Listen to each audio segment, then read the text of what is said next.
Trouvera-t-on de la vie sur d'autres planètes un jour?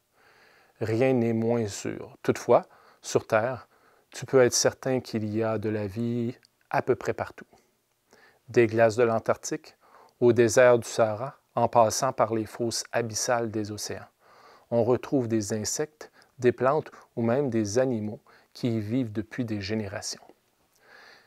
Si la survie de certaines espèces est possible dans de telles conditions, que dire des régions plus hospitalières comme la forêt amazonienne où le climat est beaucoup plus propice au développement d'une flore et d'une faune luxuriante? S'il y a de la vie partout sur Terre, cela ne signifie pas que tous les types d'organismes y vivants pourraient s'épanouir n'importe où. Les conditions climatiques d'une région doivent être propices au développement des espèces qui y habitent. On appelle biome une vaste communauté d'êtres vivants adaptés au climat de la région qu'ils occupent. Cette région peut aller jusqu'à couvrir une bonne partie d'un continent. Dans le cas des biomes terrestres, c'est la température et la quantité de précipitations qui aura la plus grande influence sur le type d'espèces présentes, alors que dans le cas des biomes aquatiques, c'est plutôt la salinité des eaux qui aura le plus grand impact sur cette répartition.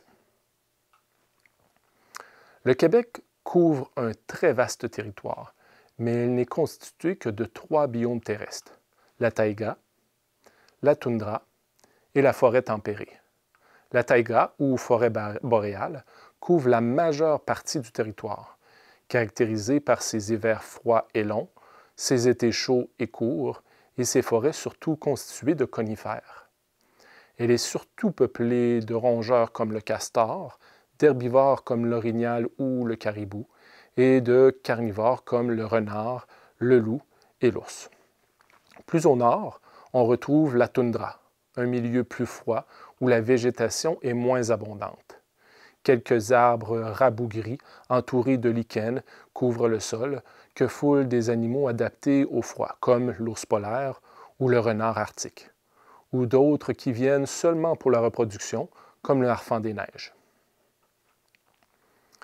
Les nombreux habitants du Québec qui vivent près du fleuve Saint-Laurent se trouvent dans ce qu'on appelle la forêt tempérée, caractérisée, elle aussi, par des hivers froids et longs et pour ses étés ponctués de périodes de sécheresse. Les sols riches et fertiles y permettent l'élevage de nombreux herbivores et la survie d'espèces comme le cerf ou le bison. Du côté des biomes aquatiques, on en retrouve différents dans la belle province. Parmi ceux-ci, on retrouve des lacs, des cours d'eau, des terres humides et un estuaire à l'extrémité du fleuve Saint-Laurent. Ce dernier se jette dans l'océan Atlantique où se trouvent des biomes marins où l'eau est en général beaucoup plus profonde et salée. Lorsque tu étais plus jeune, tu as appris à classer les êtres vivants. Tu as eu à étudier les caractéristiques de quelques animaux ou végétaux, mais toujours une espèce à la fois.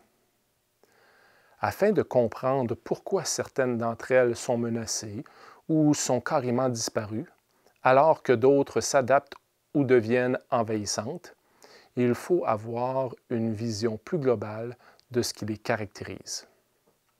Il faut s'intéresser en particulier aux relations que les différentes populations entretiennent entre elles et avec leur environnement. La branche des sciences qui s'intéresse à ces interactions porte le nom d'écologie. Pas besoin d'aller loin pour trouver des exemples de l'interdépendance qui existe entre les espèces. Par exemple, le ver de terre se nourrit de matière organique qu'il décompose de façon à ce qu'elle soit à nouveau disponible pour les végétaux.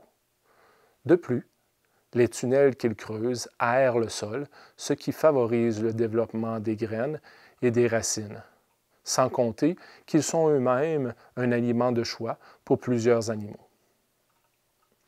Quand tout va bien, la nature se régule d'elle-même et la majorité des vivants s'adaptent aux différents changements qui s'opèrent d'ordinaire très lentement.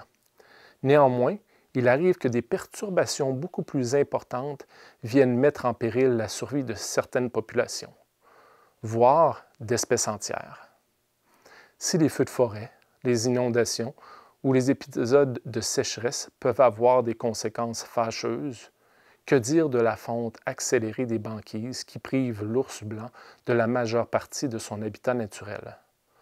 Pas étonnant de voir leur population se décimer rapidement.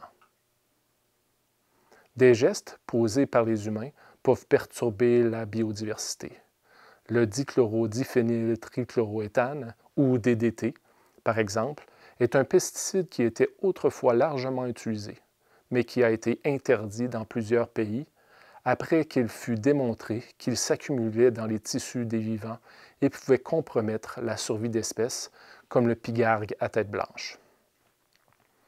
Il existe des instruments qui te permettent d'estimer ta propre empreinte écologique, c'est-à-dire la surface de la terre et d'eau qui serait nécessaire pour produire les ressources que tu consommes et absorbes et les déchets que tu génères de façon durable. Ce que tu manges, ce que tu portes, les moyens de transport que tu utilises, le rythme auquel tu te procures des biens de consommation, en particulier les appareils électroniques. Bref, chacun des gestes que tu poses au quotidien qui ont un impact sur l'écosystème planétaire. Ailleurs sur Terre, les conditions climatiques donnent lieu à la présence d'autres biomes, tels que la prairie tempérée, le désert ou la forêt et la savane tropicale. Dans ce module, tu auras l'occasion de te familiariser avec chacune de ces régions climatiques. Tu en apprendras plus sur les populations, les communautés, les écosystèmes et les biomes, bref, la vie et son milieu.